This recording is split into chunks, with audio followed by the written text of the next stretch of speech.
The most overlooked and probably the most important aspect of dog training is being a good diagnostician, being able to figure out what the actual problem is so that you're not treating the symptom, you're treating the real underlying issue. I'm going to use an analogy here. In medicine, you could have all the medical knowledge in the world, you could know more about the human body than anybody else on the planet.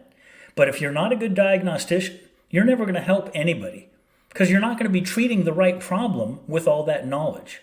And the exact same thing is true when it comes to training dogs. If you can't properly diagnose the problem and figure out what's driving the behavior, you're never going to be able to change the behavior effectively, not in the long term, not end up with a well-adjusted dog. This is the biggest challenge I think that most trainers have. And it's why I have so many clients that have been the 2 or 3 trainers before they came to me that couldn't help them.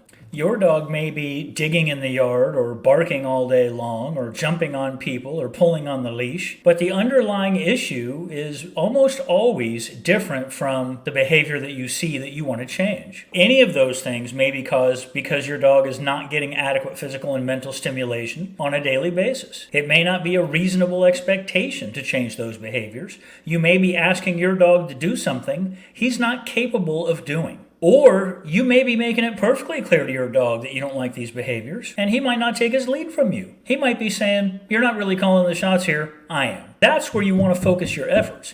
If you want to get the biggest bang for your dollar, if you want to see results, you need to focus on the underlying issue and not the symptom.